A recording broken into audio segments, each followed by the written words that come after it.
Hey gang, it's Fillmore. For those of you who are jonesing for the extra Sunday episodes, no longer available on YouTube, you can access them on patreon.com/JimFix, JIMFIXX. If you sign up for the Whiskey Sobbing Computer Board level at $2.50 a month, you'll have access not only to those extra Sunday episodes that are no longer available on YouTube, but you will get 50% of the Patreon content going forward. If you would like full access to all Sunday episodes, all Patreon content, including the last 32 episodes or 33 episodes produced thus far, just sign up for the Black Kluge $5 level or higher. If you want to give us more money, you are more than welcome to. For those of you who don't do PayPal, or Patreon rather, we have a PayPal address as well, johnnythegreek21@gmail.com. For those of you who cannot get Patreon to work and would like to use PayPal as a method of monthly payment, we will only accept donations from the Black Kluge level or higher. And privately, personally, we will send you all the episodes on Patreon and the missing Sunday episodes, of course. It seemed to me like it was a love story that a month later you were divorced. It wasn't a month later. It was several years later. Come on. Come on. What am I lying? Yeah. I'm telling you, what do I got to lie for? I'm divorced over 10 years now. What do I have to make that up for? You've been with Beth for like 9, right? Yeah. All right, well. Would you get like divorced and then meet Beth the next day? Just about, yeah. No. I got divorced after I was separated. And then I got divorced. I don't know. It was a year or two. I'm not good with dates, but the fact is that when I did the movie, what can I tell you? I thought my marriage would last forever. Shit happens, JD answering a question right now. Yeah, I'm like Mushmouth over there. That's the best I can do, John. I was gay way before I met Beth. I have a wide varying interest level. No, you don't. Yes, I do. When it comes to media. You have a very gay interest. Yeah, I love Smallville. Beth doesn't make me watch Smallville. What do you think? I do everything Beth wants? My girlfriend speaks fluent French. No. Yeah, so she, Kidding. Yeah, so she knows what channel. Like but she's shy about it. But she could say to the waiter, blah blah blah blah blah blah. Oh, that's great. And I'm like, wow, that's cool. I respect anyone who could speak another language. That's a classy broad. She could speak German, French, and English. How'd she learn all that? Yeah. Well, when she was in Europe, she just picked up the language. Oh, when she was in Europe? Yeah. Yeah. Well, Beth always says to me, you're much older than I am. You're 19 years. What am I going to do when you're dead? Blah, blah, blah, blah, blah. And I go, honey. You're going to have a party? Let me tell you something. We're going to have a party. Oh, look at, now we know how Robin's thinking. Wow. No, now you're going to say, I'm making a You're joke. fucked up. Joke. Oh, I didn't even thought, but I'm a dark motherfucker. My mind didn't even go there. Wow. You guys are ridiculous. You suck. How dare you? You assholes. Wow. We're busy yesterday shopping for her birthday gift. You're an You are asshole. shameful. Come on, you know what? Everybody here Wow. says everything to me. Arnie, but you're closer to him. You're a girl. Ouch. That's why it's a That joke. hurt. You know what I was saying? Yeah, not from you. I was You're thinking- not that funny. I got news I was for you. thinking she's going to have to wait a long time. I mean, you've got like genes on your side. You're going to be like 150 Well, years I old. said before thank you feel for it. it. I said to her. It's a joke. Yeah, okay. She doesn't have to start planning for the party for years. Welcome to QF, guys, podcast about Howard Stern. I'm your host, Fillmore, a.k.a. Jim Fix. With me today is, of course, Bobby Chicago. Welcome, Bob. Hey, everybody. And Sam, she's along for the ride for this one because she wanted to hear Queen Ophelia do her magic on the horse face. How are you, Sammy? Oh, I am so excited for this. Beth hating is one of my favorite pastimes. So here are some of the Podchaser, comments I'll you cut that guys provided us via Facebook and Patreon. I'm just going to read through them. Constipated, dazed and confused. Wonk is hidden. Pig snout pronounced. Too much jewelry or shiny things to distract from bad boob job and scarecrow Slenderman arms. Tons of photoshopping and not sexy. Thunder thighs hidden. Looks like a hostage forced to take pics by Sheik in Dubai. Let's see what we got here. Raven asked, I asked my 13-year-old daughter what she thought and if it was sexy. She replied, no, she looks wrong, like a skeleton that is trying too hard and looks goofy overall. Deborah, heroin chic, except she's not chic. Adding an E to make the word heroin doesn't also make you a heroine. More like Sid and Nancy favoring Sid by a smidge. Okay, so I just wanted to put a couple of those in, guys. You guys are going to hear the entire whack of them. But Sam heard the first episode, and she had something really thoughtful to say about it. Not surprisingly, about the whole plug aspect of the way the approach went. So please take it away, Sam. When I first heard the episode, I was surprised that in some ways, I am still blind to certain facets of being a fan of the show. And so when I went into listening to it, and Fillmore and Bob brought up the fact that, of course, he paid for this. Of course, he's the one who probably set this up and made this deal for her to make her on the cover. I don't know why I didn't think of this. I thought about all the after effects. I thought about the promoting. I thought about what could happen afterwards. But I naturally thought it organically happened. And I'm embarrassed by myself when I heard you guys, because I was like, I cannot believe there's still some sort of Munchausen syndrome by proxy or something that I still have from the show that made me blind to not realizing, oh, my God, of course. Of course. Well, as you know, I did. I put in the MP3, and I also on Patreon, and I also put in the video that I uploaded. So, did you see the visuals, or were you just listening to it? Okay, so there wasn't put it on Patreon. Okay, well, there wasn't enough. There wasn't a lot of visuals in there, but what I did put in was just the covers of different months that same year of different women. I saw all those covers. And can you tell which one is not like the other? I mean, it's unbelievable. I mean, it is unbelievable. Even like when you guys like Mariah Carey, curvy, successful. It's a lot of curvy, successful women. Right. And then there's this. Mm-hmm. Well, the other thing is you look at the picture and you go, okay, whoa. Jenny McCarthy. Oh, look at this. Catherine. Oh, what's her name? From what's that one? Jennifer Brooke Love Burke? Hewitt. You know them generally. Oh, yes. You know them all from E. Yeah, Brooke Burke would be one of those broads. Then you look at the Fug and you go, who?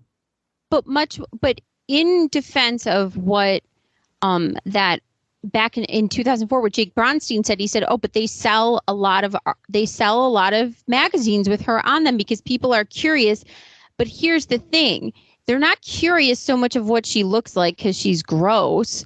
They're curious about what she's going to say about their relationship because she's stupid, and she gives details about their life that is not only like really easily mockable, but it also gives some insight that Howard wouldn't give, because interviewers were clearly sometimes, leading with questions or baiting her, and she overcompensated by saying embarrassing things. Right. And for evidence, guys, just look at her in any Ellen interview or any interview on TV, and it's the hands, the gesticulations, the way she can't seem to get any thought out without just seemingly trying too hard, basically.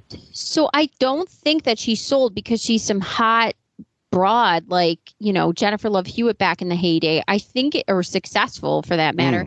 I think it's because people and fans were getting a tiny bit of an inkling after the divorce that something is amiss in, our Jesus Christ, Lord Savior, Howard Stern, that everybody sort of, prayed to the altar of every morning. Yeah. There was something happening after that divorce where we all had this, the way he was acting. Something was happening, and it was picking at our brain a bit. And I think a lot of people bought that magazine because not only was he promoting it so much, but we were curious as to what does she have to say about him? Right. He said that the other women in the magazine were successful, but I would argue that she's the world's most successful Ames model.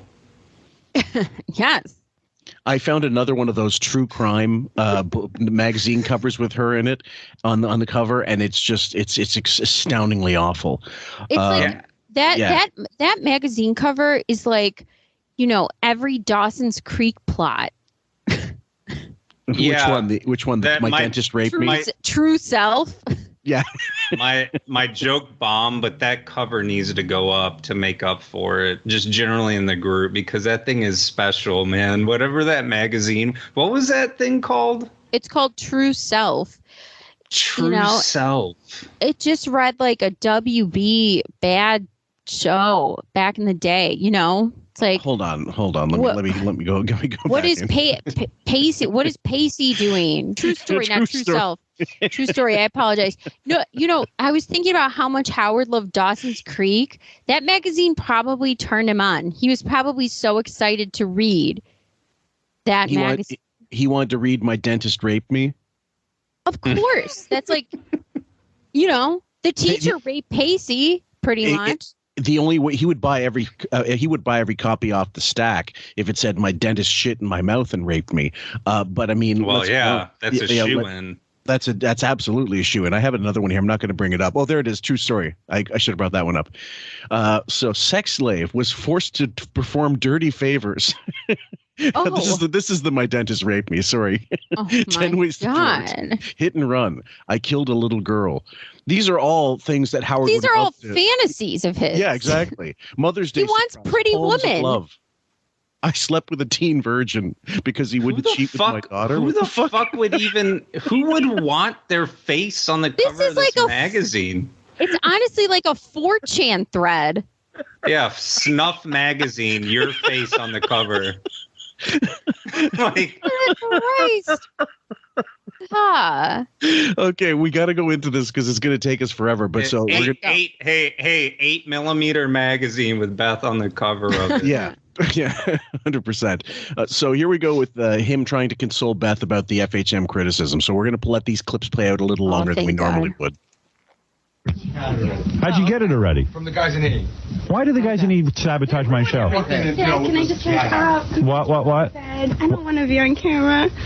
Why? You look fun. You're not on camera. We won't I run. just woke up. Do you want Tony to fill in your hair? Yeah, where's Tony? What do you mean you just woke up? Are you on the radio now? Yeah. What do you mean you just woke up? I mean, I just. She's clean. I was sick. I know. I love how Artie says, "Yeah, that's what he does." You dumb fuck. You bim. Well, fuck that. But like, am I on the radio right now? Can you imagine? Can you imagine Kate Moss going like, I don't know what people are going to say. What are they going to do? Kate Moss, she'd be smoking cigarettes, downing flutes of champagne and lines right before she gets put in some Versace shit and kills it on the runway. That's right. No, just her lost little girl routine whenever she's on the radio during this time. It's just creepy. It is. It's just weird and creepy. It's Are You My Daddy? That's the tone I get. Are you on the radio right now? No, we're on the fucking news. Yeah, we're on the radio. You're in a fucking radio station studio. It would be like being on a photo shoot and saying, "Are we doing our hair and makeup now?" The lost little girl routine is just strange to me, but it gives him power. It makes him feel like the rapist taking the kid into the woods or some shit. So it doesn't help that her voice is hey, don't pull any punches, man. Jesus. pins and needle. Like her voice too is just excruciating.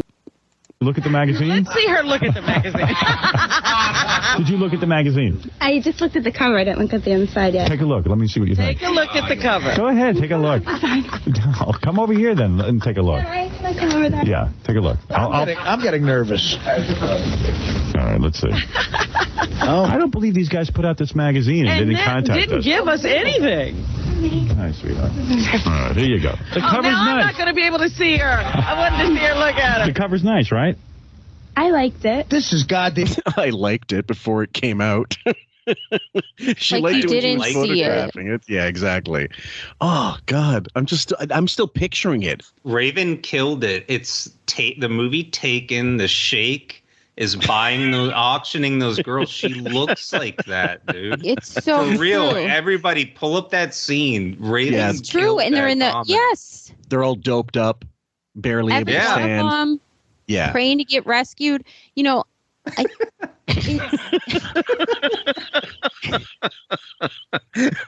It is odd though. And that's no different. It is odd though. Like he doesn't have to do this. So this is the other part that I want to enforce on our audience is none of this is necessary. None of this. He doesn't have to pull her up here. He doesn't have to do any of this. He could have given, if he wanted to promote it, fine. Right. Why keep this for all of time? Why the hard sell?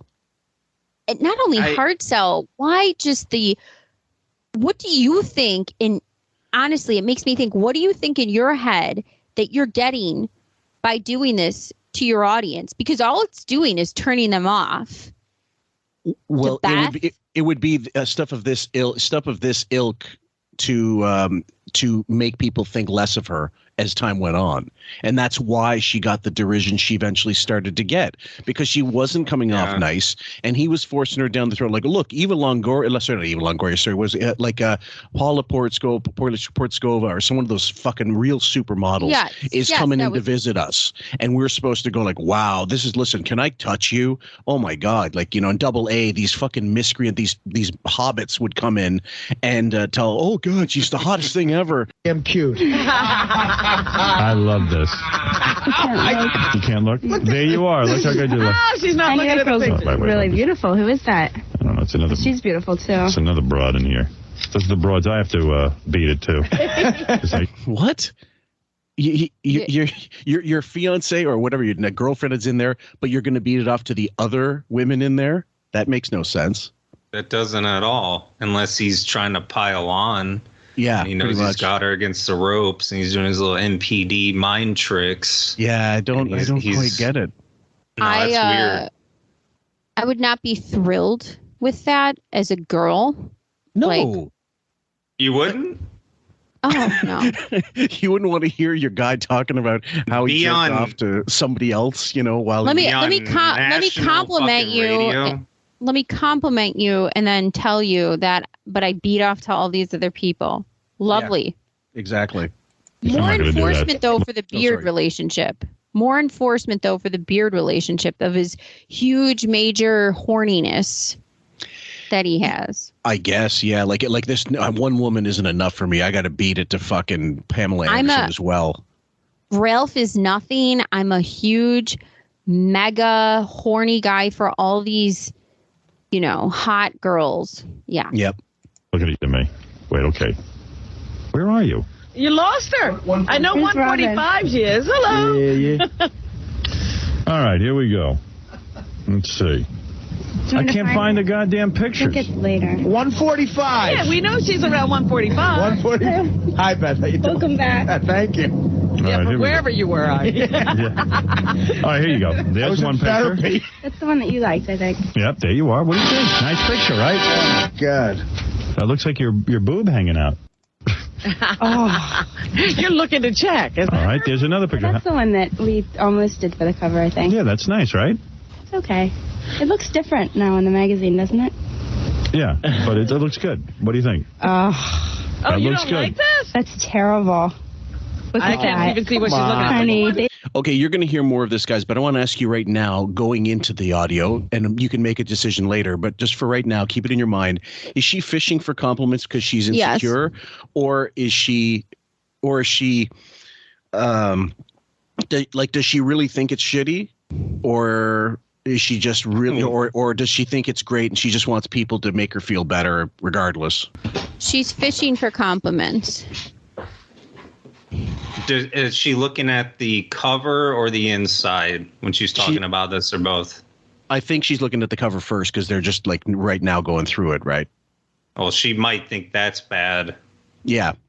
Okay. But the inside, she'll be fishing for compliments because they're not terrible. No, they're not hot. They're not FHM fucking caliber, but they're not as bad as that cover is. No, they're not. But they're an improvement. Sam. But also, don't you think when you get, for example, like your school picture, okay, and you think it's a good picture, possibly, but then you get the big photo, right? And it looks a lot different for some reason than the smaller little ones that you can cut out and give to your friends. For some reason, that big picture really accentuates and like makes you a little uncomfortable because of the size and how blown up it is. That big 8x10 you get in your school pictures. Do you know what I'm saying? Yeah. So I the think imperfections are magnified. So I think there is probably something where it is a little jarring for anybody to see themselves blown up in a certain frame. But if you're a model, you should be used to this. And also, if the airbrushing is up to snuff, and let's be honest, even Pam Anderson, all those other covers, it goes on with all of them because lighting is sometimes fucking wonky, and sometimes a fly gets in the frame and you have to airbrush that out. I mean, it really is that simple. With her, I don't think that was so much ever a photoshopping problem. It was literally they made her up looking like shit. And they photographed it looking like shit, and I still can't understand why that one made it to cover. I really don't know why. A boob from the stomach up to the chest, That's hard to do. Bob made the comment in the last episode I listened to, she looks like a literal crack whore, and that's not an exaggeration, and he is not wrong about any of that. No, she really, she looks like a strung out she was kidnapped by Bulgarians to sell on the black market. But it's anyway, it just astounds me because a cover, you're probably shooting, I don't know, 100 pictures and you got to go through them, maybe more, 200 sometimes, 300. Which makes me want the B-roll of all of this. And I also, I just think that if you're a model, as Howard claims, with such European acclaim and doing all these jobs, you wouldn't be uncomfortable so much by these pictures. But she's acting like it's that photo packet in the envelope that they hand to you that says Life Touches and you're in 7th grade. Do you know what I'm saying? That's what it sounds like to me. Well, absolutely. And the fact is we went through the, I think it was Carrie and I, when we did the repeater episode, where there's that 4-year gap. She has no film work, no TV work, and she's in Europe, quote unquote, doing modeling, and none of those surface, Bob?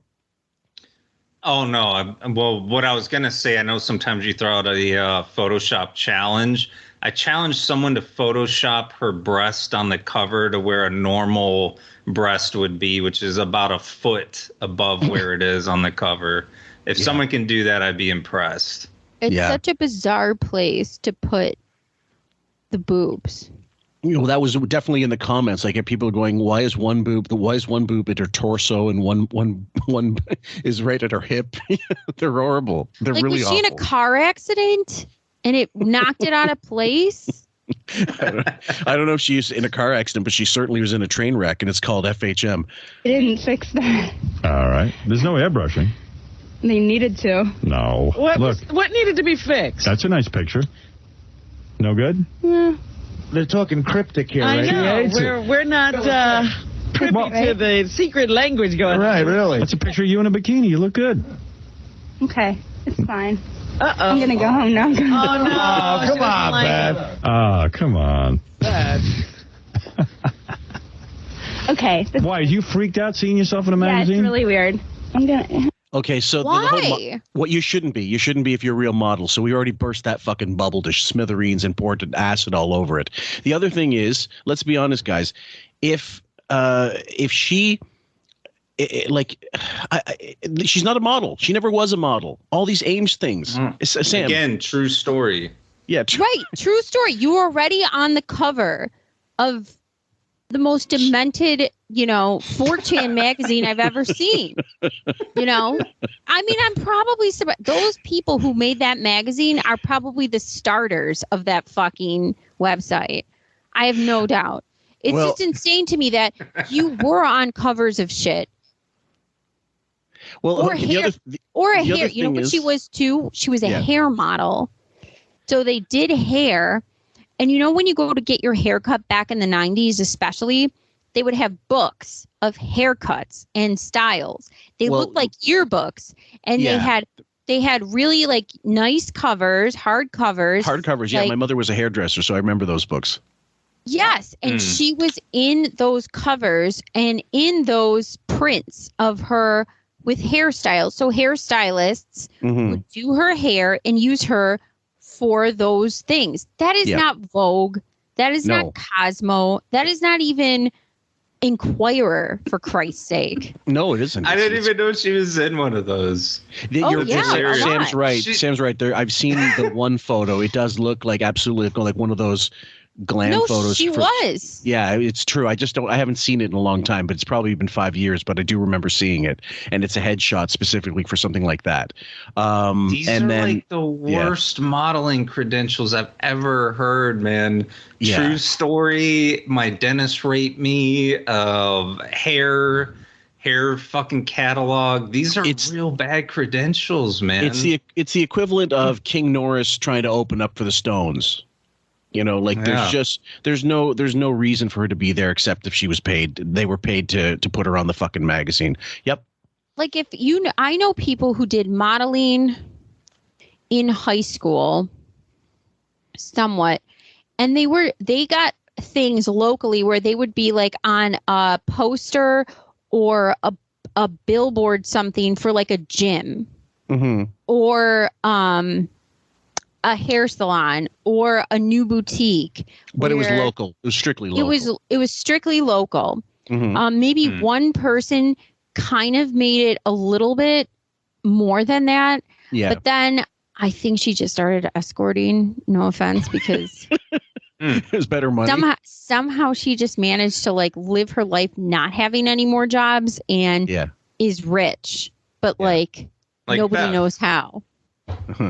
So I will say here, I think that she's genuinely, I don't think she's fishing for compliments. I genuinely don't think she's crazy about her photos in this personally. Well, she sounds pretty genuinely like not crazy about it to me. I don't know. I'm 50-50 on it because of how she is and how often she is a phony piece of shit too. Like when she never comes off legit to me. She never comes off as selling anything properly. Have you ever heard her act anything else but self-deprecating when she wants a compliment? That's the reason why I know that there's maybe 50-50 on this. Like maybe she doesn't like it, but you've never heard Beth act confident. Like, oh, the beautiful this, the beautiful. Oh, no. She is a very, I wouldn't even say humble. It's almost an act because you see how she treats the staff. You see how she treats people outside of the interview, outside of what she's doing. But she always has this woe is me, doe in the woods. No, I'm not. Oh, I'm not. Right. She's very... Right. My question would be for you, Bob. Do you think that that's because she feels that's the way she's got to be around him? Like this very insecure person? Because if she shows confidence, that's a turnoff. Like that's something he doesn't want to see. He wants her feeling constantly like he wants her in that realm of, being uneasy and she doesn't want to piss him off because he's Daddy Wigbucks. Well, what other Howard relationship have you seen that he wants them feeling secure?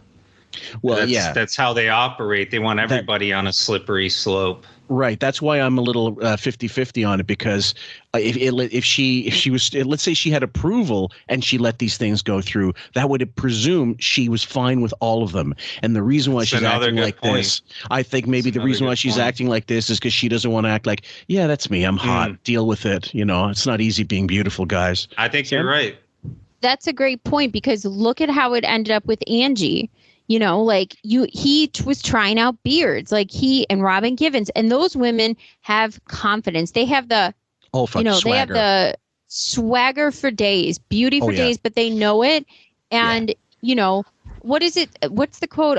Beauty is a short-lived tyranny. Where I never heard that quote. Beauty is I think it's beauty is a short-lived tyranny is the quote. I think it's Socrates. And I heard it on Joe Rogan, though, so don't think I'm like reading Socrates, people. And could have been Adam Carolla. Something like that. It's something like that. Basically saying you only have this much time, so you might as well. But it is powerful. It is tyrannical if you reign beauty some sort of way, you can get a lot of power from it. But what Beth did was realize that those women didn't impress Howard and he threw them away. So she did more of the meek thing. Yeah. And she wanted that fucking ring. She wanted to be Mrs. Stern. Up. My NPD powers are lessening, but I do think that there is something to that, in that I think that she knows if she really owned this and really said that she looked great or whatever, he'd probably start picking it apart a little bit. Mm-hmm. Well, your tits, they could have done a better shot here, or your hip is a little off, and he starts letting some callers through. And Beth looks like fucking shit, Vinny from the Bronx calls in. But I do think that, I think there is something to say about that, in that she probably didn't want to own it totally. Yeah. Because she knows that Howard doesn't like people with boundaries. Howard doesn't like people esteemed. Howard doesn't want me to have a mind of my own, which Sam pointed out. Howard doesn't like those types of women that have a mind of their own, or anybody that has their own autonomy. At the end of the day, this is Howard's photo shoot, and he's kind of owned it. People with MPD, they'll own it from the beginning. He kind of prefaced it with, I negotiated this thing. I showed up on set. I'm kind of having an opinion on what happened on set and this and that. They'll kind of thinly veil own a scenario without outright owning it. So I think you have a point there. Well, I think, and the other thing is, she's been with him 2 years. Instinctively, she might know now, even being a fucking provincial dullard, that this will be easier for her if she acts all meek and I'm humble and I don't think I look all that good, because then she'll elicit the whole, oh, you look great, instead of him later on going, you know what, I didn't like this fucking picture. Why'd you pose like this? It makes you look like a fucking slut. Or, the lighting's bad on this, whatever. Just debase it and make her feel even worse than the value. Yeah. Yeah. So she knows it's always looming. She played the smarter card, and the quote is, "Beauty is a short-lived tyranny." So that was somewhat right. Yeah. Okay. And it's true. What their window is, and I mean, nowadays it becomes yachting. And so when I read somewhere that Tara Reid is yachting still, my God, what could she look? She was a train wreck 10 years ago. What in God's name could she look like in 2022? Oh, fuck. Yachting? Is she a hook? Yachting is what they call hooking, escorting. It's a rich guy. That basically, that's the new buzzword, yachting, as in YACHT. Yachting. I take it, Bob, you weren't at Cannes this year. Yeah, it's basically you're a very expensive hooker for the day. Like you get rented out basically, like a rental car. I'm out of the loop. Sorry, excuse me. Yeah. But you've done this. But you've done this in a million times. You can't do it in private. Everybody's going to see the magazine. Yeah, this is it. Everyone's going to see it. What is it, John? Does she like the pictures or? I saw them already, but they just seem different in print. They're okay. Which one's your favorite? I don't have a favorite. It's weird. I like the cover, actually. I do too. My butterface. No, you don't have a butterface. You don't listen to a schmuck like that. Come on. That was a secretary. What does she know? But Al Goldstein's here. He could look at it. Yeah, he's a big Al. He's an expert. Fat Al. All right, carry on with the show. Enough on it. Yeah, enough with you? Yeah, I'm really enough. You had enough. Yes. Should I go in the other room? Does it matter what we think if this has been enough? Yeah. She clearly hated being on the show until she got the ring. She did not have the confidence to be in there because she was always like, this is an audition. Every fucking time I come in here, he's silently judging me and everything I do, and I represent him, and fuck me if I don't do things right. Sam? Mm-hmm. And he allowed the listeners, by doing what he did, he allowed the listeners to put her down, which don't think for 5 seconds he didn't know that would happen. So she gets to put in her head, not from him, but because he knows what the listeners will elicit, that it'll put in her head, you're a butterface, you're a horse face, you know? Exactly. So he'll pretend that he's protecting her and saying, those people are pieces of shit and whatever else. You run the show. You open this up. You put that in her head by allowing this conversation to fester and flower through. So I don't believe that he's protecting her. Okay, so here's my question to both of you then, because we did the episode and we recorded it with that guy that actually did call in. You'll have to listen to part 1 for that, guys, if you haven't. But you do think that he knew that guy was going to say that about her not looking great, or was it organic basically that guy called in and said, "No, she looks good. It's just that cover's a little busted." You're asking the wrong question. Well, my point, like, if that's calculated, let's get this guy to call in and criticize just the cover, because it's written there in the note that when they let the caller through, they give a little note. Or do you think it was organic? There was a possibility. He knew there was a possibility. There's always a possibility, but my saying is they later on it became like that. So and so's calling in, they want to criticize Artie. Yeah. So and so's, what I mean? Like that's how calculated it got. Listen, there's no. He controls the volume on everybody. He controls the volume on himself. He controls every aspect of every single thing that goes on there. You really fucking think he let that call go? It just came up on his screen. This caller has something to say. No, it had exactly what he was going to say about Beth, and so he absolutely knew what was going to come through on that call. And you have to remember, they're constantly communicating to you indirectly. Yeah. They'll never directly communicate to you. So it's like, again, we always come back to hockey, but I know that you're a Habs fan. It's like, if I sit here and I let every fucking caller come through, talk trash the Habs, and I'm indirectly, now you're not on it, you don't own them, but I'm like, this team, they're the worst. I'm talking about you, dude. Yeah. You know that I'm sending you a fucking message and I'm letting all those people come through, and I know every single call. There's no way he controls every single aspect and all those callers are up to chance. It's not possible. Well, they don't operate that way. That's more of my point, is he left it up to chance. So could the callers lie and say, I want to give a compliment, and then shoehorn in Butterface? Of course. Mm-hmm. I don't think so. Callers can, of course, lie. I've lied and called in and said, I want to talk about this. Did you make it on air? No, but same. But people have. But people have. People definitely have. We know people who have. Fillmore and I know people who have done that, who have said, I'm calling in for this reason. And then they, placate and cushion, and then all of a sudden knock them sideways. So it's how quickly do those people get cut off, and how long did he let this guy go? That's my question. But the fact that he knows that this is a possibility because it has happened to him in the past for various situations, not just regarding Beth, that he knows the pool of people who are his listeners. He knows that this is a possibility. What I'm saying is, even putting this on the platform and allowing this dialogue to go on your show is risky. But this is my point. So when you guys got through, or anybody that got through that said one thing and got put on air, how long did he let that call go? I would imagine not super long, but that guy that called in and criticized Beth, I think he let that ride out for a little bit, because I think he knew that was the message of that call. There's a big difference there. He did, but the thing is, he kept him on, and he did keep him on even after he said what he had to say. That was a little exactly. So you think that's the tell that it was a calculated. Exactly. Yeah, we're gonna let. Okay, fair enough. I'll go with that. Let's keep going.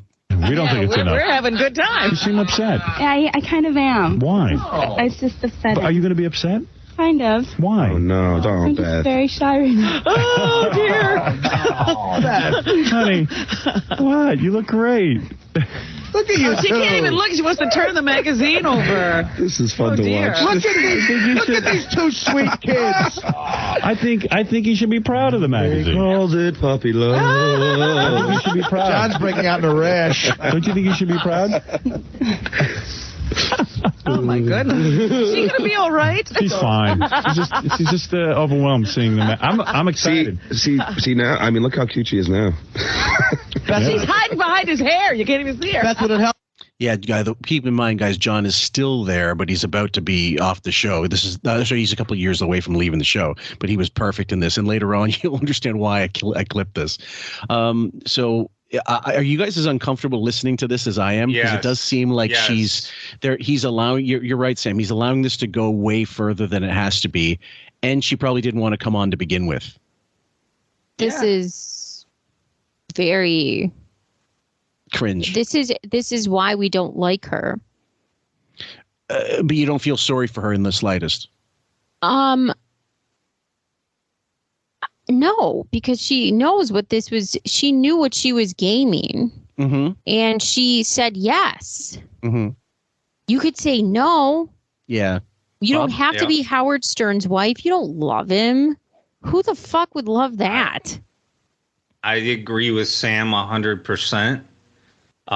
But with this clip, and again, I still agree with Sam. How can you sit there and say that this guy is supporting her when he's laughing at her? Yeah, he has his hyenas around her. She's like a doe. Like, I just don't feel. You look great. And they're all fucking cackling like little fucking rats. Robin did too early on. How can you sit there and go, these guys are all supporting her and backing her, which is the message Howard's trying to give you? They're obviously not. They're ripping her fucking down. They're laughing at her. They're snickering at her. Like, I think she's insecure here. I still kind of stick with that. I agree with, okay, so there's two variables. One is I think that she's the insecure person coming to, a high school lunch table who's feeling like she's being made fun of in this moment. But then there's this other variable where I don't think she was genuine for why she got into this relationship with Howard. I think it's a bearded relationship. And so because the underlying pinnings of their arrangement are always there, how can you feel bad for somebody who knows and calculated what they were getting into, that is consistently going for that ring, even though all of this is a part of it and you don't really love someone? I don't feel bad for her. Right. But I don't think that she knew what she was getting into, No, I'm saying that there's these situations where you can look at this and say, yes, this is uncomfortable. Yes, this is definitely somebody who feels insecure in multiple moments or mistreated, always. But what did you know you were signing up for? And did you calculate this to get this life? Yes. That's it. You put the money over happiness. Yeah. Well, the other thing is we have a select group of people that are listeners that actually feel bad for her generally because of whatever she's going through now, and not quite understanding. Like when we shit on her, we're shitting on her for, she's part of the whole contract. It's a long 20-something year thing now, and it's not about we worried about the animals. Some people are, certainly, of course. Some people worried about these one-eyed cats that seem to fucking festoon all over the fucking mansions.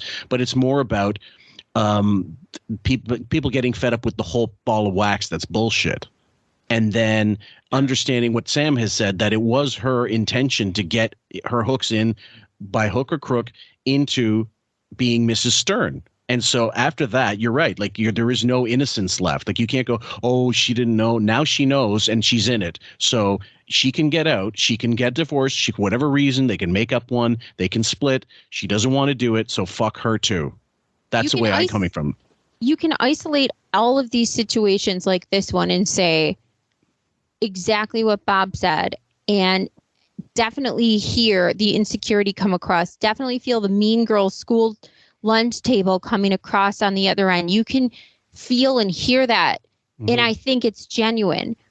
But the underpinnings are, you're the chick that wanted this. You're the chick that will not leave. You're the person that is making sure you get to that aisle in that sloppy fucking dress that looked like a fucking train wreck. That's what you're doing. Again, I'm not even trying to even elicit any kind of sympathy for her. It's just what I'm hearing now is someone who signed up for a game that didn't realize how fierce it was, I think that's a good point. And she signed up for it, and you sign up for it. I get that. And it's a shallow, shitty thing. And she probably did a lot of shitty things to a lot of guys in her life. Not even saying that absolving she cheated her on every boyfriend. Exactly. Listen, again, I'm not trying to elicit any sympathy. I'm just saying sometimes people don't realize how fierce the game is that they've signed up for. And I think that right now she's like, yeah, this is for real. Like, these guys are fucking hyenas. Like, I'm getting ripped the fuck up right now. She wasn't ready for it. Whether that was right or wrong, I'm not even weighing in on that. I'm saying what's going on right now in this clip. Same. And keep in mind, this is 2 years approximately before that Sal interview that we did, that the Get John's Job thing, and she did not get treated any nicer 2 years later. That's 4 years after their supposed beginning of the relationship. And it was actually in some ways way worse. Oh, she was way more guarded in that interview. She had her paws up and, she was apologizing for everything. It was crazy. All right. Well, look, here's the deal. The magazine is out. See, look at that picture, Beth. That one is so hot. All right. I'm going to take a break. Show her the picture of Benji sweating. We'll take a break, and you can all look at the pictures again. And then, Robin, you can... here, wait. Let me hear what some people have to say. Oh, and by the way, he just said right now, let's take a break. Doesn't take a break for another fucking 17 minutes, guys. Keep that in mind. Can totally take a break. Choose and let's not hear to. what other people have to say, even though you're extremely insecure and uncomfortable. Let's, pile on. Tony from Queens. Yes, Billy, go ahead. Hello, how you doing? Yeah. Is this Howard? Yeah.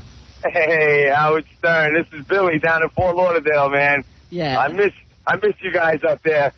Hey, I wanted to let you know the magazine, the photo is fabulous. I mean, I had to buy 2 copies of the magazine because I sat my ESPN on top of it when I was done rubbing one out all over it, and now they're stuck together. Oh, my. See, here's a guy who's already finished himself off to looking at your picture. He ruined one. There you go. She's a hot. Hey, I wish you guys the best up there. Howard, you're the man. I'll talk to you soon. All right, take care. Chauncey, go ahead. Howard, let me put it this way. In 5 states, Beth and I are officially married. There you go. You can't hear that? Put some headphones on. Unbelievable. People are liking it. Oh, Chauncey got a hold of the magazine. Can I tell you this, That's Howard? wrong. Yeah. If you had a signing like you did for your book Private Parts in Times Square with Beth, it would be a riot bigger than you had with Private Parts. Yeah. Chauncey's saying he pleasured himself, Beth, to this. No. Yeah. It's not disgusting. It is when it's Chauncey. It really should have been stepping out. I spoke to Chauncey on the phone. I know. So you liked it, Chauncey. It's unbelievable. It's great. She should be very proud. Chauncey's a snake. So, I mean, I've heard him years later in other interviews and everything like that. Mm-hmm. He is not to be trusted. I mean, I mean, you could take him or leave him, I suppose. But if in this particular case, because he wants to fucking kiss up, whatever, you call him, you get him to call up. He goes, he's like silly putty. He'll fit whatever fucking crevice you want to put him in. And he, when he was doing the stepping out, he would interview Beth often for that stupid magazine of his. And like, I'm thinking to myself, if you were a model, would you be anywhere near Stepping Out magazine? I really think that he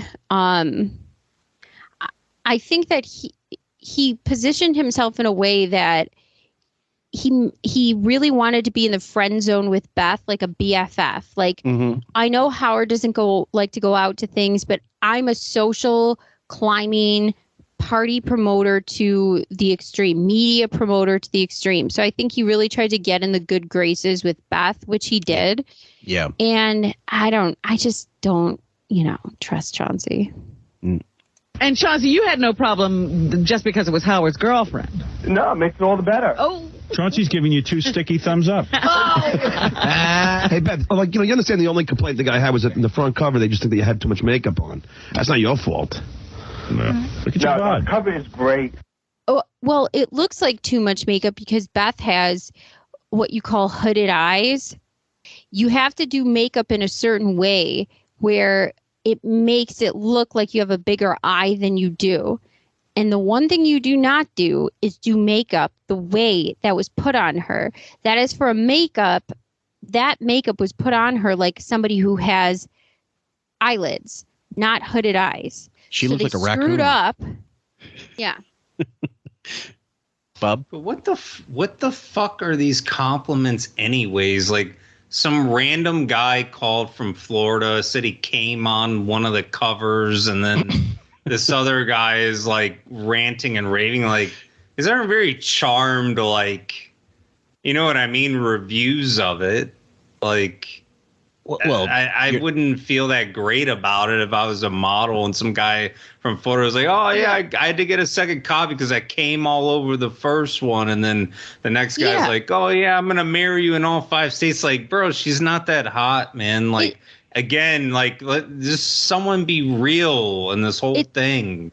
It's not Naomi Campbell and Cindy Crawford calling up to congratulate her. It's not people in her field saying it. It's some fucking dirtbag in Miami. Well, yeah, that's Louis, it. Yeah. Louis ruined a cover. He had to get a second one. Yeah, like in between slices, he was, tossing one off to Beth because, the other the one with Catherine Bell didn't get him off, but the Beth one did for sure. Yeah, right. Oh, yeah, I'm sure Linda Evangelista got a lot of those compliments and calls. the program for the Kentucky Derby really turned me on. Fuck. Highest selling FHM they've ever had. You know what, Chauncey? You should have that tattooed on your back. Get that on your back. Really? Get what? Beth's cover? Yeah. There's no room, Robin. Oh, imagine people start doing that. Hey, Steve, you're on the air. Hey, top of the morning, King. Hey. Hey, I'd just like to say that Mrs. Stern looks very beautiful, man. She's gorgeous. And the reason that Mrs. Quivers is very jealous of her is because... Dear. Please. Listen, Robin. I'm all ears. I think the reason you're jealous is because Howard has a young, beautiful, athletic model, and you're stuck with that 50-something-year-old old bag at home called Mr. X. Damn. But you know something? It's all good, though, Robin, because... hit the nail on the head. Mr. X is doing Playgirl. So don't... I do believe that at this time, though, anytime Beth gets major time on the show, Robin is fucking annoyed and pissed off. The more time she gets and the more emphasis on her, it all culminates in that 60 Minutes piece where Robin's not in it.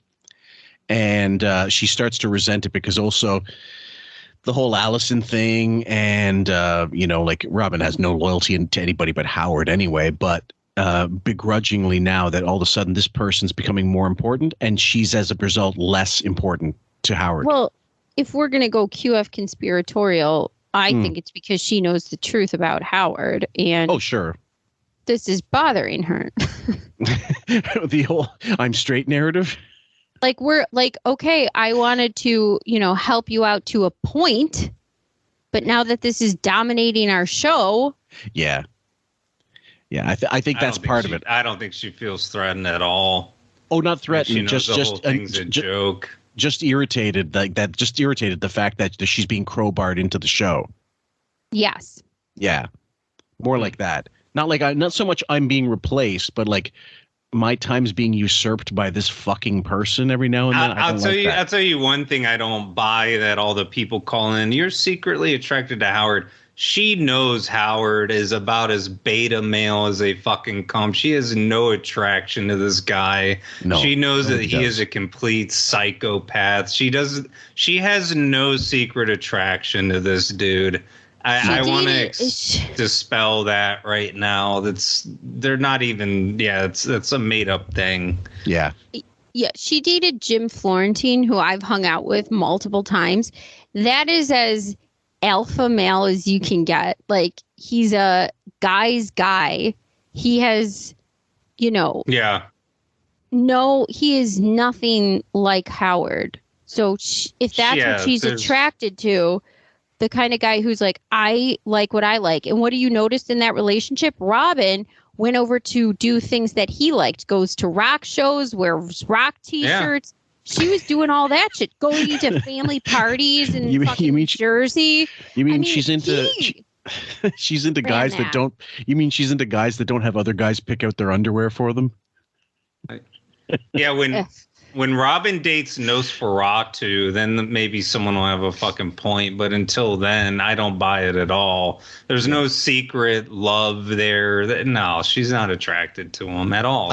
I think in the early days, he is. I think in the early days, like way back, there might have been something but that would have been her looking for some kind of father figure, like help. I need someone with some confidence because I don't have any of my own.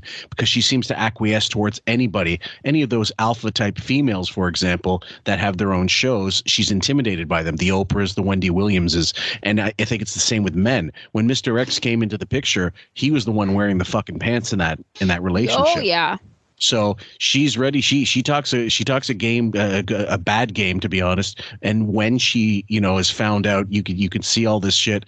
I think they cut it off with her because they can't fucking stand her. So she's, as powerful as she'd like you to believe, I believe everybody else holds the fucking cards on her. So at any rate, except for the underlings, of course. So let's continue. Don't even think about that. Way you're on the air. Hey, listen, I just wanted, I was hoping Gary would, rescue Beth. He's usually the only voice of compassion and reason. Gary? Well, what did she need to be rescued What from? happened? What do we do? Beth, I feel so bad for Beth. She seems so embarrassed right now, and that's just plain old, she's just being humble. If she came out on the show, everybody's talking to her about her pictures looking hot, and she goes, oh, yeah, I'm all that. No, she's very humble. She is. I know. What are we saying bad to her? But we're not saying. That's what's kind of sad right now. Look at Sir Lancelot on the phone. You know who you remind me of? You remind me of the actor Matthew Modine who tried to move in on my I was. I could just feel for her. Yeah, how's that sound, say? Having a hard time. Artie and everybody, those guys are typical. I understand that. But Gary should have jumped in there and saved her, I think. Typical what, sir? How dare you? They love the pictures. What did they say wrong? Please. This is ridiculous. He's crazy. You're a very beautiful woman. Dominic, you're on the air. You look outrageous. You saw the pictures? I got it just a little. I go to Queens to get it, my driver. He's supposed to be in court. You look. Well, and notice he cut that other guy off, because he was going to disrupt a narrative that he wanted to keep going, and of course Dominic's going to call in. What do you think Dominic's going to say? I mean, he's going to ass lap like usual, but you're right. He was cutting off a narrative that Bob astutely pointed out, where she genuinely, in this specific situation, whether we feel bad for her or not, because we look at it as a whole, and then we can look at fragments of the whole. This is a fragment where she's definitely uncomfortable and insecure. Do I think that that her personality has always been and consistently been the type that acts like this and doesn't act overconfident? Yes. But do I think in the beginning that this was mean-spirited and uncomfortable and somebody should have stuck up for her? Possibly. I think they knew that this was coming, and this guy had a point. Mm-hmm. Yep. Yeah, I agree. Look outrageous. You look beautiful, and I love the cover. Don't listen to anyone else. Thank you. There you go. Dominic knows. He's on top of this. Dominic's seen me in the flesh. Yes. That's right. Beth, outrageous. All right. Which picture was Beth shaking her head about? She doesn't like any of them. Really? Because that's people are tough on She's themselves. super critical. There's one in particular that needs some airbrushing. Oh, please. Let me see what she has wait a problem second. with. I got to see that. My favorite I'm is not going to point it out to people because it's... Ed, you're on the air. Let me look. I haven't even taken Howard. a close look. Yeah. All the months that you started seeing Beth, out of respect for you, I didn't even look at any of the pictures. I figured it's your private life. She sounds adorable and makes you happy.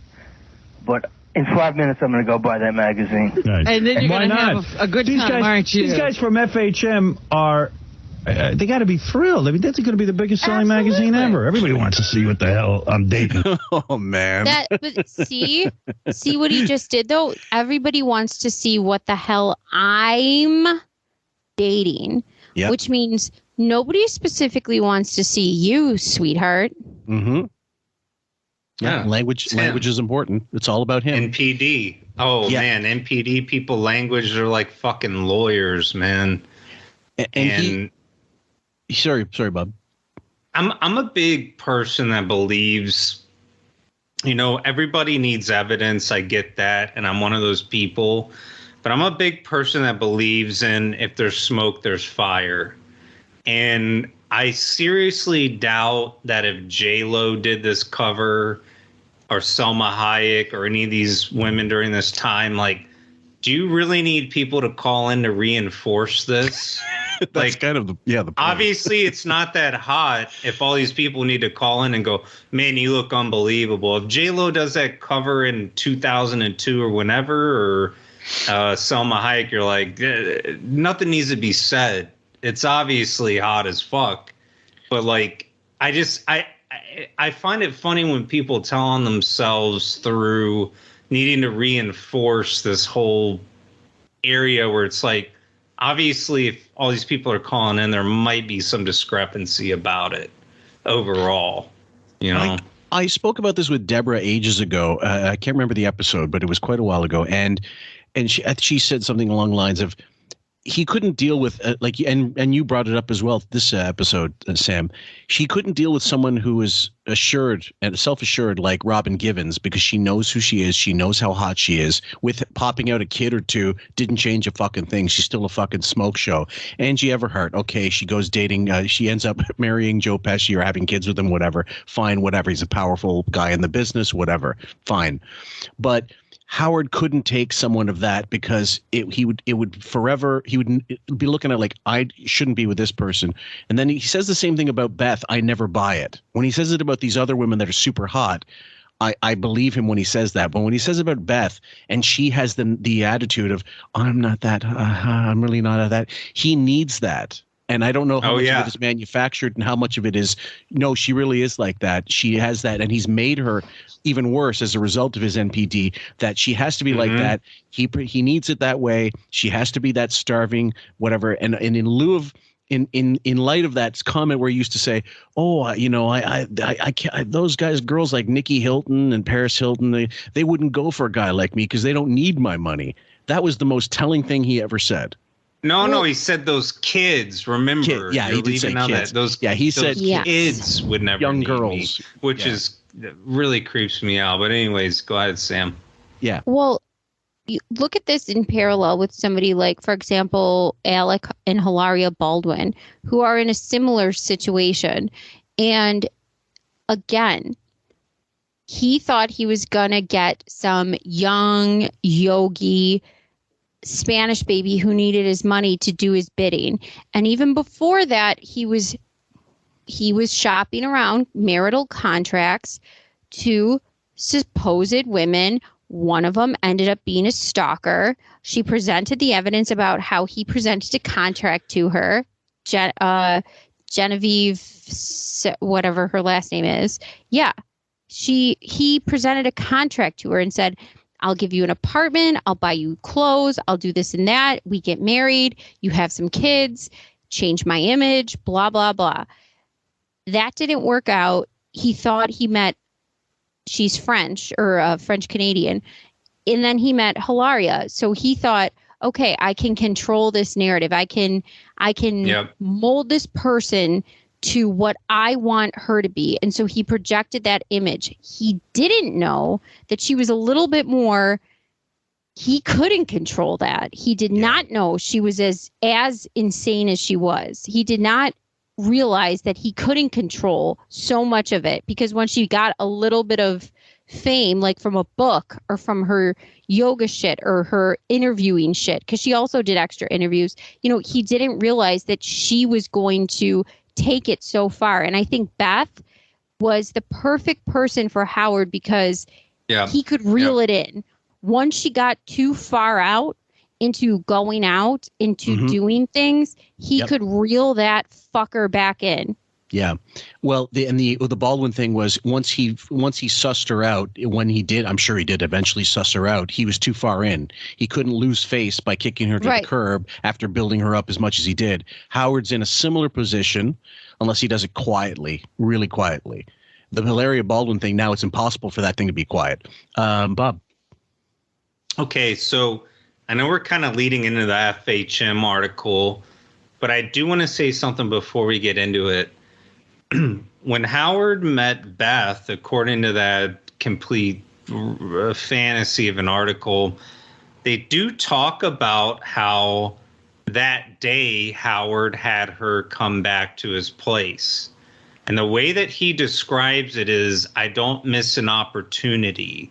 When I see I have someone in my net, I get them. Okay.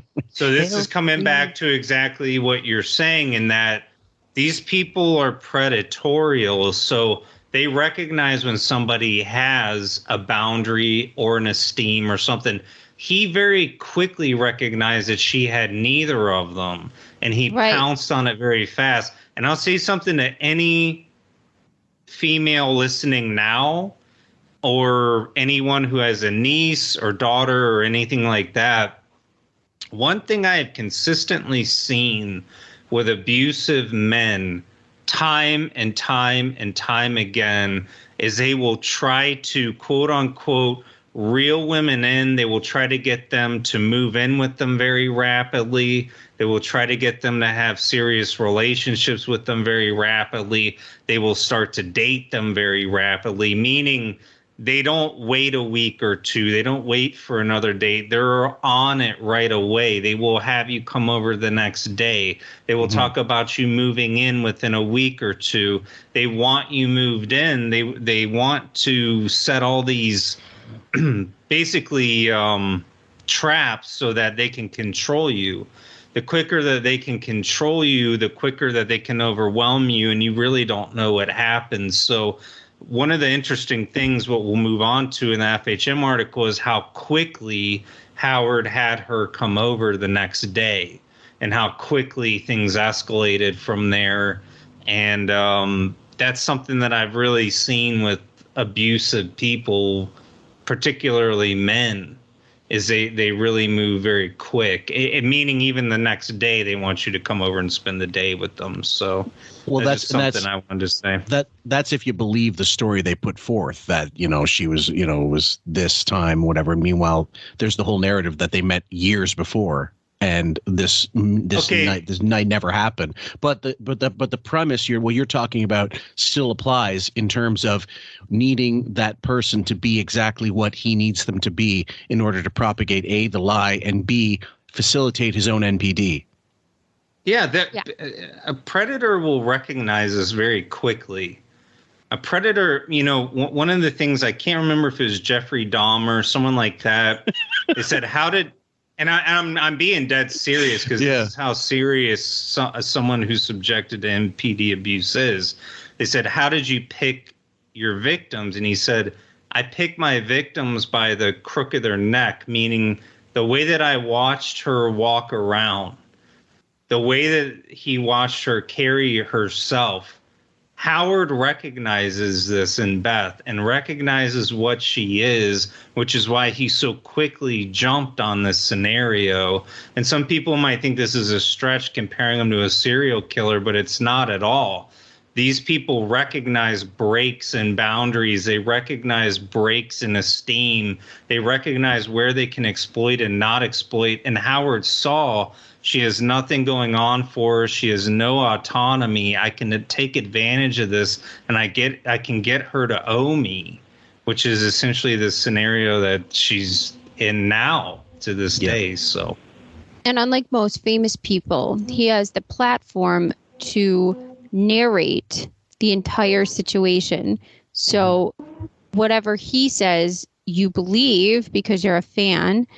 And whatever he says is the narrative, because that's the only one in record. Yeah. Right. Yeah. And exactly. Right. The more he can the more that person needs them, the more he's got, like you sink their hooks into the victim in this case. When you talk about Jeffrey Dahmer, it's an apt thing, even though Howard's not he's not a psychopath. As far as we know, but he does have skeletons buried somewhere, of course. What I find the most fascinating with the relationship is, even now in 2022, there's a disconnect between them. Every time they get together, it seems like they're meeting each other for the first time. You know what I mean? Yes. That's something that's palpable. You don't get the familiarity that you see with, like, let's say Michael J. Fox and Tracy Pollan, who have kids together, obviously, and have been together since they met, basically. or I'm trying to think of long-term couples. Maury and what's her name? Connie Chung. I mean, there are couples that are so comfortable in the business that if it is a scam, it's a really good scam because you don't see anything really wrong. The three of us seem more natural if you saw us together than they're married for 20 years. I mean, I'll say this much too before we move on. I've been asked before, are psychopaths worse than narcissistic personality people? True blue narcissistic personality, what Howard has, covert. I honestly believe no. And you might sit there and you might go, why would that be? Psychopathic people are more prone to impulsive, violent acts. The reason is simply this. It's the same reason that I believe that alcoholism or addiction to marijuana or low-grade opioids is worse than being addicted to heroin, because eventually you're going to hit a point with someone who has psychopathy and realize something's wrong. You're going to know something's wrong very early on, even if that person hits you, which is horrible. Most people realize once they get hit, they realize that they're in a relationship with someone who has a personality disorder. Narcissistic personality disorder can go on for decades before someone understands something's wrong with that person. So my question to you is, do you want to be hit in the face in the first 2 weeks and realize something is wrong and leave that scenario? Or do you want it to be 7 or 8 years down the road once you're already married and all of your, finances are embedded with this person before you realize something is wrong? Like, it's a very harsh truth, but for me, in a lot of ways, I think it's better to take that upfront abuse and realize very early on something's not right with this person. People that are in relationships with psychopaths, they know something's not right with this person within a year or two. It would depend on the degree of psychopathy. So it would be if it's somebody who throws you off a balcony and murders you, or ties you up and stabs you or shoots you or something like that and ends your life, clearly that is worse. But I agree with you in the sense, I don't want to argue this because I want to continue this podcast. I just think that you're right in the sense of it is more long-term abuse that people suffer. And insidious. I don't think that the degrees, we are all shock and awe and aghast at psychopaths because everybody's so shocked by the things that they do, like a Charles Manson or a Jeffrey Dahmer or a Wayne Gacy, because they are such shocking acts. But the level of that happening versus what you're saying, where it's just a punch or a hit or a slap or something like that, is less so than what they do in general, psychopaths. And so once you realize that right up front, then you don't have to deal with the long-term abuse. It's something definitely to think about. We'll have to do an episode comparing serial killers to Howard. Because, I mean, know what? The one thing that I'll say is that psychopaths in general do not murder. The one thing that you find very consistent with people with NPD is they are sadistic. You actually don't always find that with people that are psychopathic. Right. They're not necessarily always sadistic.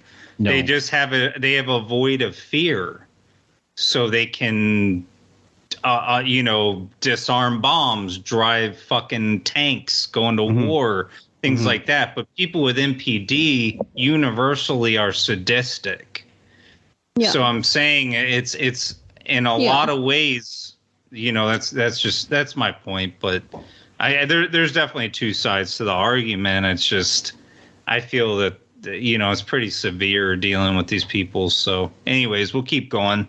You know what I mean? Honey. That's the way it goes. My favorite shot What is the hell you're dating? That's right. That's how people think. Oh, my goodness. My favorite shot is you and the editor. What about I didn't see that. Ed. It's nice. Yeah. A nice, the wholesome editor. shot. It's so nice. Yeah, first name basis. It's so nice you couldn't send you an advance copy of the His magazine. wife is who interviewed Oh, me. Ed is so nice. Yeah, Ed who No, makes his us wife buy the interviewed me. magazine. I'm not that Ed, so please don't confuse me with that. No. Yeah, I don't know. All right, thanks. Thank you, Howard. All right. And Beth. All right, let's go to Chuck. Chuck, go ahead. Chuck? Howard, Hi, Chuck. I can't stand listening to you Google Gaga over Beth in there today. You don't want to hear about this magazine at all? I don't mind hearing about it, but it's just not the same Howard, the man on the radio, listening to you Google Gaga over your little honey there. I dig my Go girlfriend. get the magazine. Yeah, go get the magazine and then tell me if I shouldn't be Google Gaga. Google Gaga on over. Hey, give me a friggin' break. You frickin' creep. What are you, a homo? What kind of dingy homo are you? And then call us back. Of course she looks hot. She's a model, and there you are. Oh, you look fine, honey. I'm lucky. Get Listen, the magazine. I'm lucky. Yeah, This is a great point. She's a model. Why do you need this? Yeah, exactly. And Buddy's finally someone has gotten through that's actually drinking the water of reality. Yeah. Fuck. Jesus Christ. Fine, honey. By the way, hey. I'm lucky Howard. Beth's into me, and I don't want to blow it. Oh, he used to say that all the time. I don't want to blow it. You don't want to blow Ralph. But he used to say this all the time, like he was so lucky to get her. But then on the other hand, he'd flip it right around and say, I'm her prize. I'm the prize. Like, what? Nice. Narcissistic personality. Holy fuck, man. Like, you know, Jesus. I don't want to blow it. it, but I'm going to provocate these callers that I don't know exactly what they're going to say, and at any point can throw a landmine on her self-confidence. Cool. Oh yeah, absolutely. All right, I hear you. All right, so there you And go. you know what? Adam Carolla sucked. I thought he was brilliant. Adam Carolla sucked. You know nothing, obviously. Artie always kicks ass, but what's it got to do with Adam? I don't know. I just Not a couldn't stand his competition. voice. All right, thank you. See ya. That guy knows nothing. Everybody's got Not an that you opinion. don't kick ass, Artie. Adam was hilarious. Artie is funny, and Adam's funny. There's a lot of funny people in the world. And Beth looks hot in FHM. That's it. That's the big thing. Anthony, go ahead. Howard. Yeah. Wait a minute. Was he trying out Adam Carolla versus Artie? No, this is Artie's got the job at this point. I think Right, but Artie at had some got- I point, think- Adam Carolla was being tested with. Oh yeah, he was part of that group of people that sat in. Okay, so I'll tell you why he didn't get picked. It's because Adam Carolla is smarter than Artie and not weak. And he comes from a stock of mental strength. Like if you listen to his show, he is not swayed in opinions of popularity. And he also doesn't kiss ass. No, he's type A. He's everything Howard wishes he could be, actually, without with less money, obviously, but probably he's doing just fine for himself these days. Oh, of course he is. Yeah. But see, this is what I'm saying with Beth, and Sam brings it up again. Adam Carolla is his own person. He has his own boundaries. Right. He has his own thoughts. He can't be controlled. They don't want that, man. Mm-hmm. People in PD, all those things are like, I don't want this dude. I want someone. I want a girl. I want a guy. I want somebody who has no boundaries, who's weak-minded, who I can fucking control. That's everybody on Howard's fucking set. Right. That's his wife. That's who Artie was. That's who Robin really is at the end of the day. But Artie would have flashes of, having these boundaries. But again, Howard's looking at Adam that same way, while I'm saying he's not going to select Beth that same way. Someone with boundaries and autonomy, no way. Like those, you're the two talking women about we mentioned Robin, earlier. and yeah, exactly. He doesn't want that. No way. Artie had the nuanced flashes, and they were palpable and explosive when he realized them. Adam would have had those nuanced thoughts that would have made Howard look stupid. Yeah, and not go along with it. Mm-hmm. And the other exactly. thing is, You talk about control and that whole the 2-part thing we did on God, what's his name? Stussy, the yes, the guy that left. And and the fact that he was so fucking vicious about this guy leaving that arc of control, that what would that be like in 2022? Let's say if Wilding decided he's leaving just like that and didn't have a job lined up, how vicious do you think Howard would get? If no one was really curtailing him, I mean, probably like the abuse would be undeniable at that point. As bad or worse? Even with that guy though, with that, what's his name, Sussy or Stussy? Yeah. Like, I listened to that show. I'd never even heard of that dude, and like the level of abuse that guy took. Like now, man, I couldn't even imagine. He's so desperate now, and his abuse is so severe. I couldn't imagine what he would go through. I imagine it would be similar to what Ronnie got that whole year of leaving, and he didn't even leave yet. Worse. It was like, oh, I'm going. It's almost like you should have told him when you left, not the day of, or even just fucking leave a note saying, by the way, I'm no longer your limo driver. Yeah, and go. So anyway, I'm just fascinated by that concept, and anytime somebody does leave them. So Sussy, by the way, not Stussy. My bad, guys. Sorry, I'm a little 79 today. Yeah. I'm out here in California, and I just got the magazine yesterday. Beth is amazing. I don't understand what.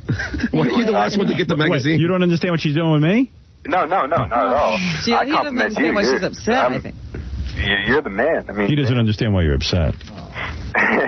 What are you upset? Hey, Beth, can I ask you a question about? Is he a good-looking guy? Who? Howard. Oh my God! I tell him every second. Does it look like he would slap the yarmulke?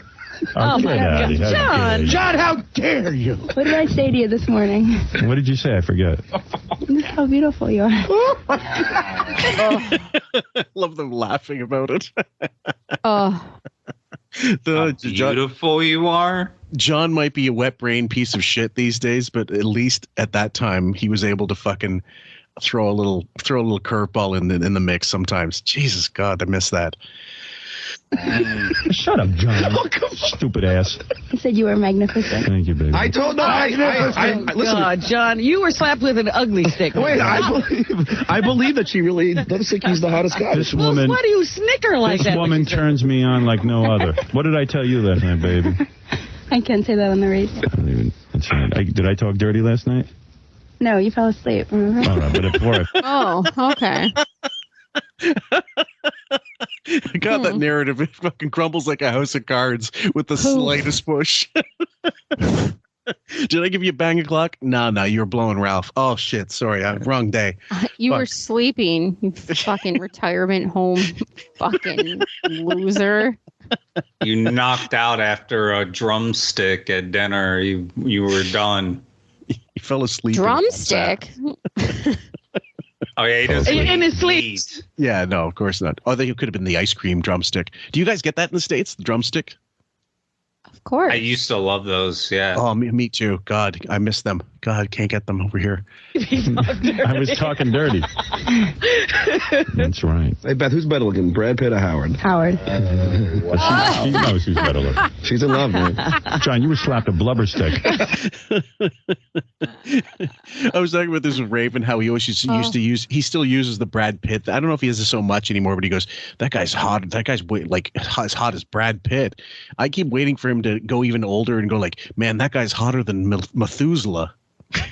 Like these old references. Sean Connery. He's a regular Valentino. Jesus Christ. Who's hotter, Brad Pitt or Howard? Are you fucking for real, man?